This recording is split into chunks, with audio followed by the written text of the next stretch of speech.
Alright, I'm going to answer some questions for a Facebook group. Um, Lisa has the first question. She wanted to know, can you discuss any stories about something you and Kurt and Chris did outside of music? Any humorous stories you have about you and Kurt and Chris? Um, there's a lot of stories. I have to think there's... I don't know about if this is really humorous. That was a little like shocking. Kurt didn't get drunk very often, but I was around him a couple times when he was pretty drunk. Once was Chris had kind of a wedding reception at his house after they got married, and Kurt came in. He was outside on the roof area, and he came in through the kitchen window, and he was like, "Hey!" And he stepped like literally like right like there was a table of food, and he just steps right into the cake and right on whatever else was on the table. And I remember just like looking and going like, "Whoa, dude!" And he's just coming in like walking on the table and you know falls or jumps off the table. I don't remember. I think he kind of fell off the table if I remember right. Um, so that was like, I mean, it's almost like you're kind of half laughing and half like not laughing, you know. So there's that. I mean, there was a lot of stories. Not a lot of really like when I think about it. I'm personally a pretty serious person, and most of the time hanging out with Kurt, we were not laughing as much, or laughing about if anything came up that was humorous, it was just kind of in the moment about talking about whatever, you know. So I've told this story too. I have a video telling the story on my page, but one time when I had gone to visit Kurt, we were driving downtown Olympia, and I got pulled over like immediately by a cop. I had expired tabs, and I didn't really realize very much about tabs. I mean, I had just started driving, and somebody may have said, "Oh, make sure and get your tabs when they come due," but I didn't know that they were they were due. I mean, it's just one of those things. Anyway, the cop comes up, and I always would keep my wallet in my front pocket, and I had to take off my seatbelt to get my wallet out, and he gave me a ticket for not wearing a seatbelt. Kurt was not wearing a seatbelt, so Kurt got a ticket for not wearing a seatbelt too. And we walked downtown, and I think that this time we walked downtown, see, there's a few times that we walked downtown from Kurt's, and there was one time we went to Rainy Day Music, and it might have been that time, but there was another time we went to cash he had gotten a check in the mail from BMI or ASCAP, and it was for $18 for royalties for Blue and About a Girl. And I don't think it was that time. Anyway, we ended up walking downtown and walking back, but yeah, I remember Kurt, like, he was pretty fucking pissed off at the cops for like, not even giving us the time of day, when I did plea with the cops about taking my seatbelt off to get my wallet out of my pocket. So that was really lame. Anyway, alright, so there's a couple stories.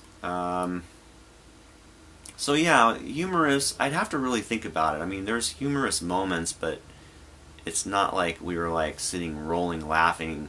Seems like there was something we may have been watching at some point that was pretty pretty funny. I'm trying to remember. I mean, there was, you know, I know when we watched the Pixel Vision stuff that he did, but most of it was kind of dark. Anyway, all right, we're moving on. Robert C. Gorey wanted to know about Kurt's pre-Nevermind equipment. Can you talk about his Jaguar Sunburst he had? Do you know if it was once owned by Cliff Richard's Guitars? I don't know that, but what I do remember, Kurt originally had a Randall solid state head, guitar head. I know who has that now. I'm pretty sure he still has it. That head is still around. Anyway, it was a Randall solid state head, and he had like I think it was a 212 cabinet that he used.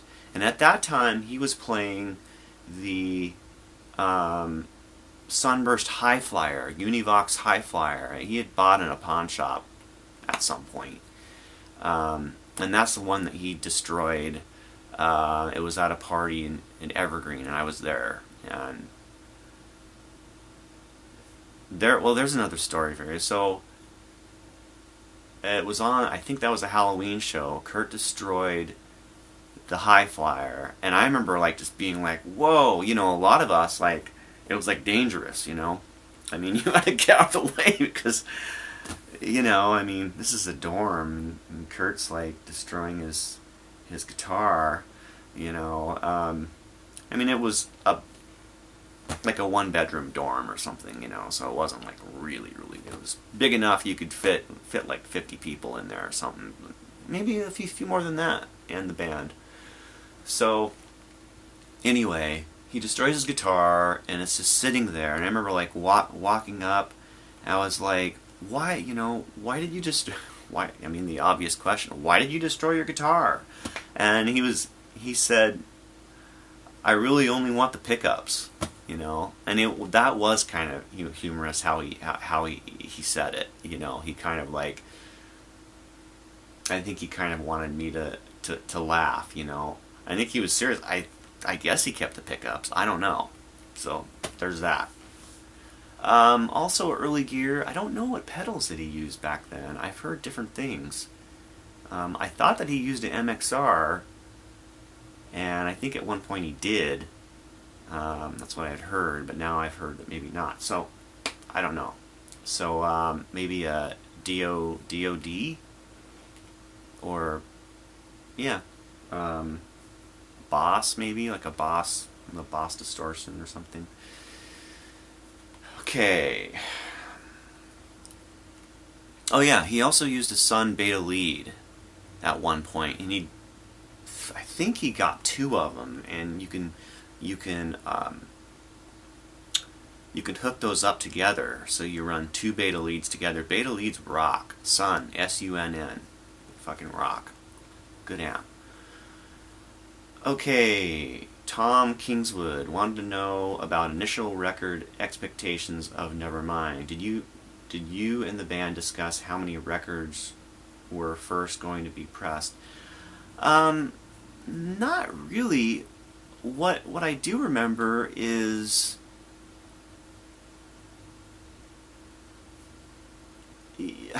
Kurt really felt like, and I did have this conversation with him, I was always concerned based off stories that I had heard, pre-1991 from bands getting major label deals or getting deals and like bad shit happening and getting ripped off. So I remember like talking to Kurt about that a few times. Though I had not had the experience at that time, I had heard things. And Kurt, after they signed to Geffen, he felt really good about it. Like he was like he felt like they made a really good choice, and that they weren't going to be fucked over. Really, I mean they weren't. But I think when it comes to like the amount of records they were going to sell or be pressed, no, I was never talked to them about that. I mean, I imagine, I was aware of the Smashing Pumpkins and Pixies at that time, and I was really hoping that they'd get that much exposure, you know, like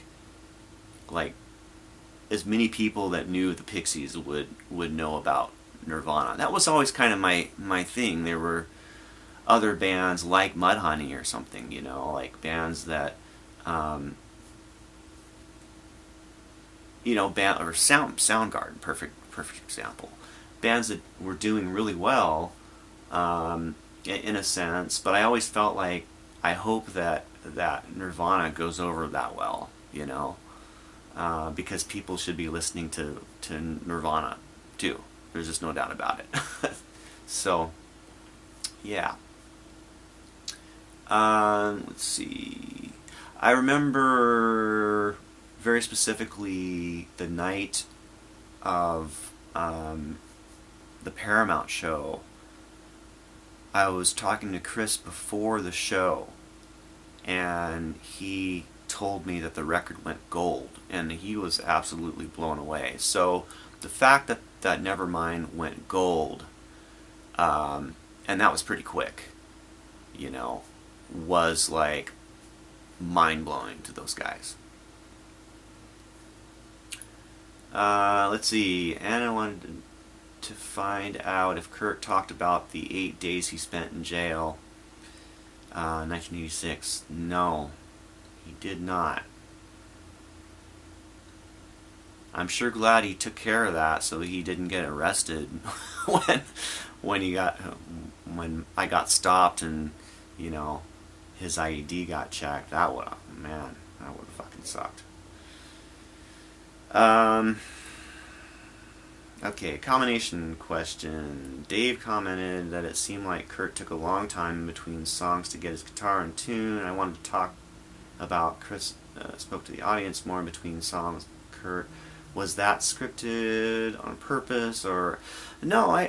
You know what I remember back in the day. So I only saw them 3 times in. You know, I mean, that's including the Paramount. So 2 Coliseums and the Paramount were the big show. All the rest of the shows were really semi-smaller shows, even that there were a couple like the Motorsports Garage and Legends and, you know, Hub Ballroom where there were more people. Those guys didn't mess around live. I mean, they kept going, you know. The only time they would stop is if something went wrong. Live, I don't know, maybe, you know, just there was more possibility, or live later on, so I'm saying in after Nevermind came out, in a bigger stage, bigger arena, maybe there was more things that could go wrong, you know, or Kurt just needed a break for a second. I mean, it must have been overwhelming, you know, so, you know, I hadn't read that before, so Dave wanted to keep going. I mean, that's the punk rock ethic, is like next, do it. You know, no time in between songs. So I understand that. That's interesting. I didn't know that. Okay, next, Carl. Seems like you are the only person from this era discussing Nirvana. Oh wait, this is a question. Even others reluctant. So some of the other, like Chad and Dave, and you know, Dave talks about the band, but I mean, Dave is like, I mean, hugely famous, and you know, I kind of get it that he doesn't talk very much. Chad does too, actually. If you look, you know, there's clips. I think that if the right person approached Chad, next time I run into Chad, I should actually just message him, because I am in direct contact with him. See if he maybe would want to, you know, get together and talk on camera. I mean, maybe that could happen.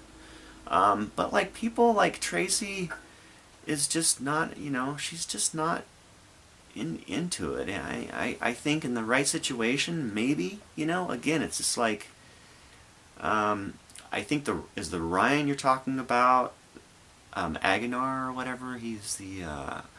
I've talked to Ryan a little bit.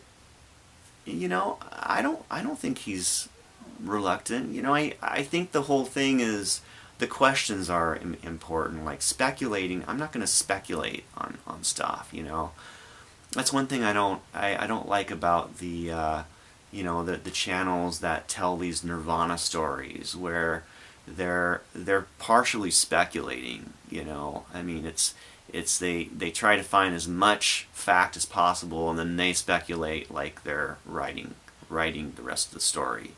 You know, I mean, it's interesting and all, but sometimes it's leading listeners in the wrong direction. So anyway, yeah, and then Aaron, I mean, Aaron probably be into talking, and Dave Foster, I don't know. Again, it's like in the right setting, Dave might talk. You know, though his memories in the short period of the band, I don't know how he'd feel. Um, you know, it's something I've thought about is actually approaching. It's just I just don't see. You know, I don't see these people, and once in a while I'll send out a message. I have sent out a couple messages and got a little bit of interest, but you know, people don't like being on camera that much, you know. I mean, I don't really mind it at this point. It's kind of therapeutic for me to talk about stuff. So anyway, thanks much for the questions. All right, thanks.